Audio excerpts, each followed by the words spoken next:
일본의 경영의 신이라고 불리는 이나모리 회장은 교세라라고 하는 회사를 세계 100대 회사로 세워 놓았습니다. 10여 년 전에 이나모리 회장이 파산 직전에 일본 항공의 회장으로 영입이 됩니다. 회사는 파산 직전이었음에도 불구하고 이나모리 회장의 경영과 그리고 모든 임직원들의 하나됨으로 말미암아 1년 만에 흑자로 바뀌어집니다. 이나모리 회장이 회사에 부임을 해서 강조했던 것이 사심없는 헌신이었습니다. 자기를 위해서, 먹고 살기 위해서 이 직장을 다니는 것이 아니라 정말 이 직장을 통해서 많은 사람들이 얻을 수 있는 그 유익함을 위해서 우리가 한번 일해보자. 그래서 공공의 선을 추구하는 일을 통해서 회사가 달라졌습니다. 회장은 얼마든지 1등석을 탈 수도 있었지만 그는 그것을 마다하였고, 회장임에도 불구하고 승객들의 짐을 도와주는 일도 서슴지 않았습니다. 그러한 공공의 가치를 소중하게 여겼던 그 회사는 바뀌어졌습니다. 민주주의의 태동이라고 이야기하는 고대 아테네의 공직자들은 무보수로 봉직하는 사람들이었습니다. 그런데도 시민들은 그 공직자들을 봐주지 아니하였습니다. 공금을 사적으로 유용하는 일 그들은 감시하였고요, 공적 자원을 부적절하게 사용하는 것을 용납하지 아니했습니다. 또한 국가에 손해를 끼친 일에 대하여 그들은 처벌까지 내렸습니다. 공공의 가치를 소중하게 여겼다고 하는 겁니다. 우리가 신앙생활하면서 많은 경우에 우리의 신앙생활이 개인적인 것으로 국한돼 보이는 일들을 보게 됩니다. 정말 우리가 예수를 믿고 구원을 받은 것이 우리 개인, 나, 그리고 우리 가족의 안녕을 위해서, 평안을 위해서, 잘됨을 위해서 우리가 신앙생활 하는 걸까요? 내가 그것을 바랬을 수는 있습니다. 그러나 하나님이 우리를 선택하시고 우리에게 구원이라는 은혜를 주실 때 하나님의 뜻은 달랐습니다. 우리를 통해서, 세상 말로 얘기하면 공공의 가치를 이 시대의 죄악에서, 이 민족의 죄악에서 하나님은 예수 믿는 자들을 통해서 건져내시기를 원했다는 겁니다. 우리가 예수 잘 믿음으로 말미암아 이 시대가 복을 받는 겁니다. 우리가 하나님을 잘 섬기고 말씀을 따라 순종하는 일을 통해서 이 민족이 복을 받는다는 이야기입니다. 과연 그렇게 됐을까요? 우리 한 사람 한 사람은 예수 믿어서 잘 됐는지 모릅니다. 그러나 우리가 예수 믿음으로 말미암아 이 공공의 가치, 정말 이 민족과 이 시대가 달라지고 구원을 받는 역사, 하나님의 자녀가 되어 자기를 위해 살지 아니하고 이웃을 위해 살아가는 이런 공공의 가치가 얼마나 우리가 예수 믿음으로 말미암아 이루어진 것일까요? 많은 학생들이 대학에 가기 위해서 학교를, 전공을 그리고 정합니다. 그 정할 때 내가 이런 쪽으로 공부를 하면, 학교를 가면 내가 편할 거야, 내가 취직이 잘 될 거야 하는 것도 있지만, 그들 가운데는 또한 내가 이러한 공부를 하는 걸 통해 앞으로 누군가를 도와줄 수 있고, 누군가를 위로해 줄 수 있고, 누군가에게 내가 은혜를 끼칠 수 있다고 하는 그런 꿈을 갖고 시작하는 이들도 꽤 있습니다. 공공의 가치를 귀하게 여겼다는 겁니다. 자기의 가치만 귀하게 여긴 것이 아니라 남을 생각하는 것, 예수 믿지 않는 사람들에게도 그러한 역사가 일어나고 있습니다. 그렇다면 오늘 예수 믿는 우리를 통해서 이루어져야 될 이 공공의 가치 말입니다. 이 시대를 섬기고 민족을 섬기는 겁니다. 이 땅에 소외된 자들을 섬기는 겁니다. 바로 하나님은 세상의 말로 이야기하면 이런 공공의 선, 공공의 가치를 위해서 오늘 우리를 부르시고 우리로 하나님의 뜻대로 살게 하시는 것 아닐까요? 3절입니다. 하나님께서 예레미야에게 말씀하시기를 너는 내게 부르짖으라. 내가 알지 못하는 일에 대하여 나는 응답하겠고 내가 알지 못하는 크고 은밀한 일을 너에게 보여주리라. 하나님 말씀하십니다. 예레미야가 누굽니까? 하나님의 사람입니다. 하나님의 말씀을 전하는 선지자입니다.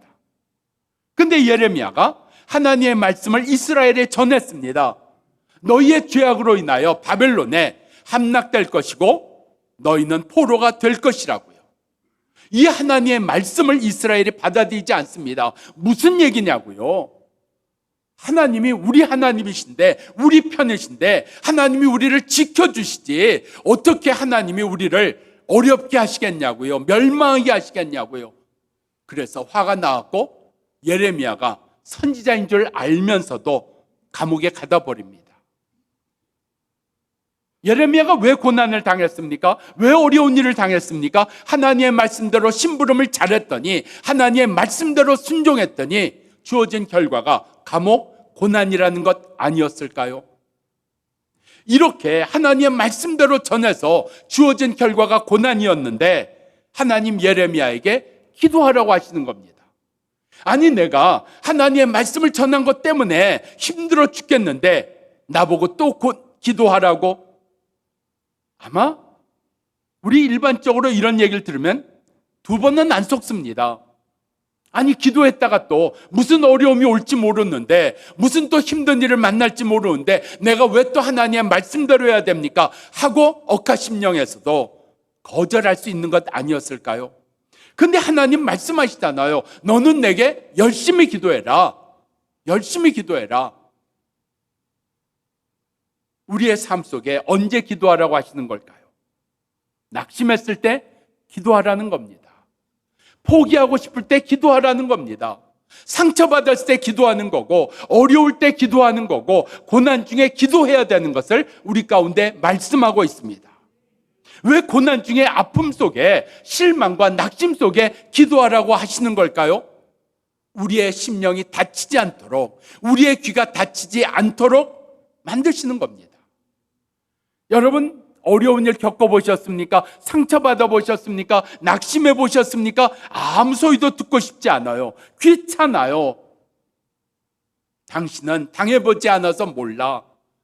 당신은 겪어보지 않아서 내가 얼마나 힘든지 몰라. 당신 그렇게 쉽게 얘기하는 거 아니야. 당신도 겪어봐. 당신도 당해봐. 그런데 나보고 기도하라고? 나보고 기도하라고? 그런데 하나님, 이 감옥에 있는, 고난 중에 있는 예레미야에게 기도 열심히 하라고 말씀한다는 겁니다. 오늘 우리의 삶이 고난이 끝입니까? 낙심이 전부입니까? 아픔이 마지막입니까? 아닙니다. 이 아픔 다음에 살아야 될 삶이 있고, 이 고난 다음에 살아야 될 삶이 있다는 겁니다. 그러한 삶에 대하여 우리 가운데 말씀하시기를 원하시는데, 보여주기를 원하시는데, 오늘 우리가 낙심 때문에, 고난 때문에 마음이 다치면 하나님이 하시는 일을 못 본다는 겁니다. 알지 못한다는 겁니다. 그래서 우리로 기도하라고 말씀합니다. 고난이 너의 마음을 닫지 못하도록, 아픔이 너의 귀를 닫지 못하도록, 슬픔이 너의 삶을 막지 못하도록 하나님의 말씀을 들을 수 있게 너는 기도하라. 이게 기도입니다. 오늘 예레미야로 기도하게 하십니다. 이 예레미야가 기도할 때 무슨 일이 일어납니까? 하나님께서 은밀한 일을 너에게 보여주겠다 말씀합니다. 너의 지식으로는, 지혜로는, 너의 경험으로는 알 수 없는 것들을 내가 너에게 보여주겠다 말씀을 하십니다. 여러분, 우리가 요즘 들어서 아이들, 지식이 많은 아이, 지식이 많은 학생, 경험이 많은 학생, 또 아이들에게 있어서 무언가 더 많이 배우고 빨리 배운 그런 거를 선호하던 자리에서 창조적인 인간으로 바뀌어져야 된다 하는 거를 이야기하는 시대가 됐습니다. 우리 역시 사업에서나 일터에서나 학업에서나 나이에 상관없이 이런 창조적인 것이 있어야 됩니다. 그런데 이런 창조적인 것이 무엇입니까? 못 봤던 게 보이는 겁니다. 몰랐던 게 깨달아지는 역사입니다. 오늘 하나님의 말씀을 들을 때 하나님께서 예레미야에게 내가 몰랐던 일들을 알게 하리라, 내가 몰랐던 일들을 깨닫게 해주리라 하나님 말씀하시는 겁니다. 우리의 삶 속에 이 기도가 우리를 닫지 못하게 만드는 겁니다. 그래서 기도하는 일이 참 중요합니다. 지금 있는 것에 빠져갖고 붙들려 사는 인생이 아니라 지금 어렵고 힘들지만 나와야 될 것 아니냐, 지나가야 될 것 아니냐, 건진받아야 될 것 아니냐, 이게 기도에 있다는 이야기입니다.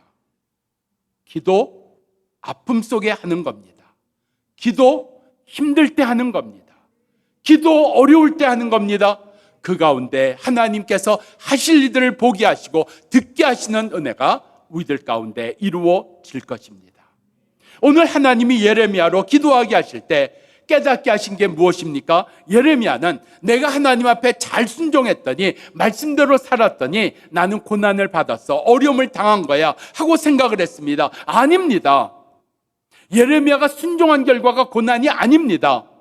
예레미야가 이스라엘 백성들로 하여금 회개하라고 했습니다. 돌이키라고 했습니다. 그런데 이스라엘 백성이 회개하지 않습니다. 돌이키지 않습니다. 마음이 오히려 더 강팍해져서 그들은 하나님의 말씀을 전하는 예레미야를 감옥에 집어넣고 고난을 주었습니다.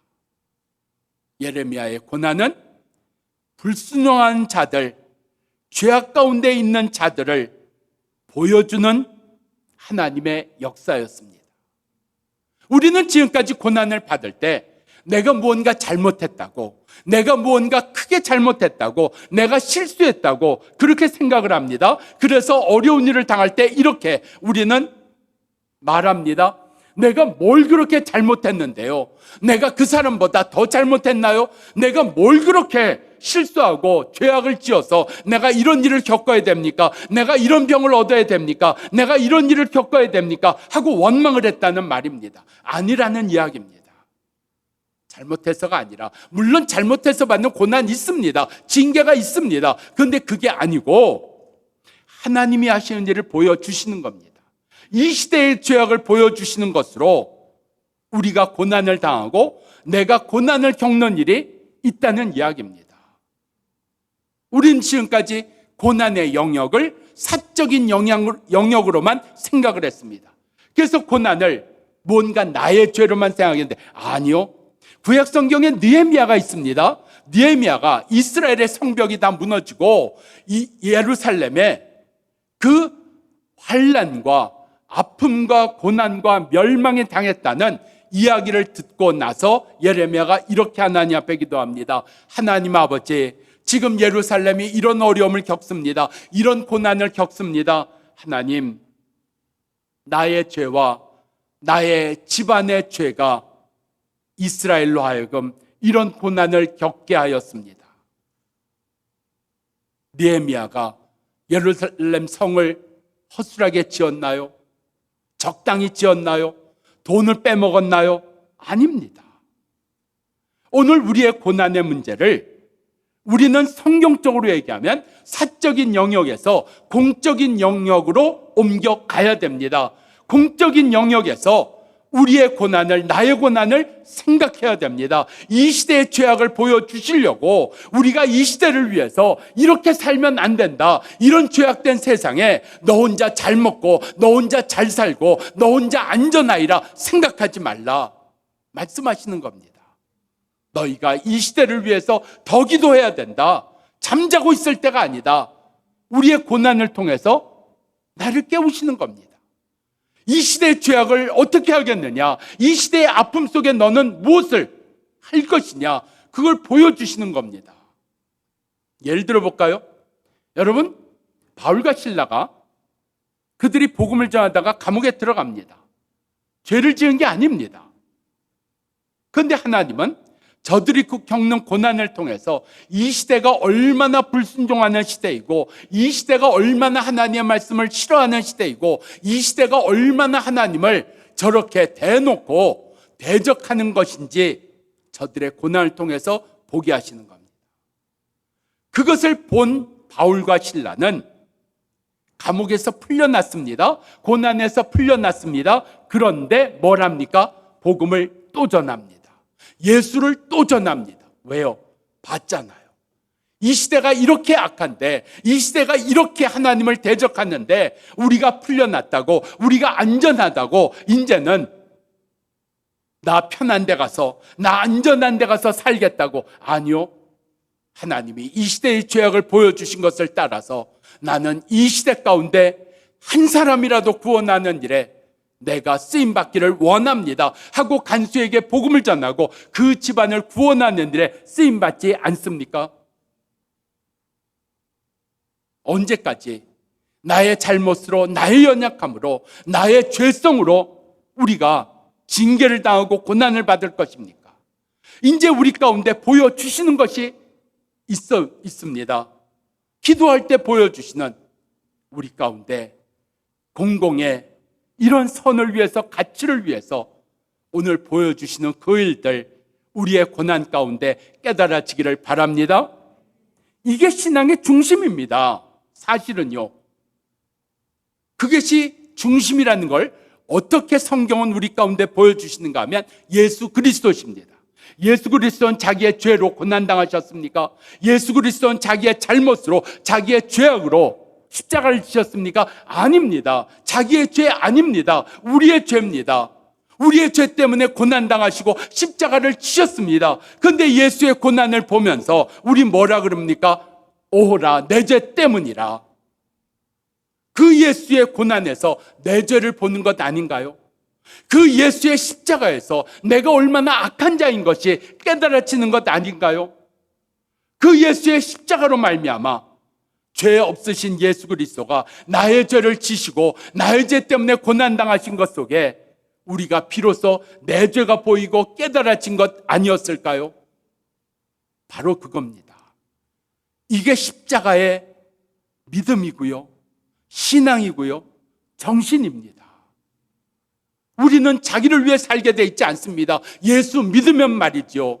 그래 성경은 여러 가지 모양으로 여러 가지 방향에서 말씀을 우리 가운데 해주고 있습니다. 너는 십자가와 함께 죽었다. 이전에 너 자신만을 위하는 삶이 죽었다. 이제는 너 자신만을 위해 사는 삶이 아니다. 너는 이웃을 위해 사는 자다. 이 죄악된 세상을 구원하는 일에 쓰임받아야 될 자다. 그런데 여전히 예수 믿고 할렐루야 외치고 아멘 하면서도 자기밖에 모르고 자기의 편안밖에 모르고 자기를 위해 여전히 살아간다면 성경이 말한 그리스도인 아닙니다. 아닙니다. 내게는 그리스도의 흔적이 있는가? 그리스도의 흔적이 뭡니까? 예수 그리스도를 따라 사는 흔적만이죠. 자기를 위해서, 여전히 자식을 위해서, 여전히 물질을 위해서 살아가는 인생 아니요. 여러분, 참 우리나라가 대단한 나라예요. 대단한 나라입니다. 얼만큼 대단한가 하면 OECD 국가, 보통 35개국 또는 36개국 얘기하는데 OECD 국가 가운데 다들 삶의 가장 중요한 가치를 가족에다 두었습니다. 삶의 가장 귀한 가치가 가족이다. 그래서 가족을 위해서는 내가 직장도 관둘 수 있고 가족을 위해서는 내가 얼마든지 좋은 자리에서 옮겨갈 수도 있다 하는 겁니다. 그런데 우리나라 대단합니다. 우리나라의 삶의 가장 중요한 가치의 첫 번째는 돈입니다. 돈입니다. 가족이 아닙니다. 대단한 나라예요. OECD 국가 가운데 유일하답니다. 오늘 우리의 삶 속에서 언제까지요? 내가 벌써 구원받은 지가 언제고 내가 하나님의 자녀로 산 지가 몇 년인데 우리 삶 속에서 고난, 사적인 영역에서의 고난의 시대가 끝나고 공적인 영역에서 이 시대의 아픔을 짊어질 줄 아는 자, 이 시대의 죄악을 짊어질 줄 아는 자, 우리 이웃들의 그 예수를 모르고 믿지 않는 그 아픔을 깨달아 알 줄 아는 은혜가 우리가 받는 고난 가운데 보이고 깨달아지는 역사 우리 가운데 이루어지기를 바랍니다. 우리의 삶 속에서 오늘 4절 이하를 보면 하나님께서 우리 가운데 이런 공적인 일에 대하여 우리로 살아가야 되는 일들을 말씀하고 있습니다. 4절 보면 이스라엘이 이 바벨론의 침략을 막기 위해서 자기의 가옥을 자기 손으로 허뭅니다. 그래서 방어진을 쌓는 겁니다. 왕궁을 허뭅니다. 그래서 방어진을 쌓는 겁니다. 적들이 무너뜨린 게 아니에요. 자기들 손으로 무너뜨려서 지금 방어진을 만든 겁니다. 그런데 하나님 말씀 뭡니까? 소용없다. 소용없다. 우리의 많은 거는 소용없는 일을 위해서, 내가 알지 못하는 일을 위해서 달려갑니다. 우리가 건강하다고 해서 우리의 삶이 달라질까요? 건강은 해줬는데 건강한 자로서 사는 삶, 그게 하나님의 은혜입니다. 아픈 자이지만 아픈 자로서의 삶을 사는 것, 하나님의 은혜입니다. 그런데 우리는 건강만 하면, 아프지만 않으면 나 제대로 살 것이라고, 행복하게 살 것이라고, 물질적인 성취만 있으면 나 제대로 살고 재밌게 살 것이라고, 아니라는 얘기입니다. 얼마든지 예수 없이도 부자 될 수 있고, 예수 없이도 건강해질 수 있고, 예수 없이도 성취할 수 있지만, 성취한 다음에, 부자 된 다음에, 이룬 다음에, 건강해진 다음에 그 삶은 너의 손에 없다는 겁니다. 그런데 오늘 여기 이스라엘은 우리가 가옥을 허물어서, 우리가 왕궁을 허물어서 방어진을 만들면 바벨론에서 우리가 모면할 수 있겠다, 건진받을 수 있겠다 생각한 겁니다. 아니요, 여호와께서 성을 지키지 아니하시면 지키는 자의 수고가 헛되다 그랬습니다. 전문가가 지키는데 소용없다는 얘기입니다. 이게 말씀으로 깨달아져야 됩니다. 경험으로 소용없습니다. 경험으로 아무리 내가 쌓아놓고 또 무너지고 쌓아놓고 무너지고 10번 해보세요. 아, 내가 이렇게 쌓아놓는다고 되는 게 아니구나 하고 내가 하나님 앞에 돌아갈 것 같아요? 아니라는 얘기입니다. 결심, 그건 믿을 만한 게 안 됩니다. 다짐이요, 그건 믿을 만한 게 안 됩니다. 하나님 지켜주지 아니하시면, 하나님 붙들어주지 아니하시면, 하나님 도와주지 아니하시면 소용없다 말씀하고 있는 겁니다. 이게 말씀으로, 하나님의 말씀으로 깨달아진다는 이야기입니다. 5절 이해합니다. 이스라엘이 자기 힘으로 했지만 소용이 없습니다. 그때 6절과 7절 하나님께서 회복시켜 주신 역사가 나오는데, 하나님은 먼저 육을 회복시켜 주십니다. 보이는 것을 회복시켜 주십니다. 그런데 8절에 가면 그들의 죄악을 용서하십니다.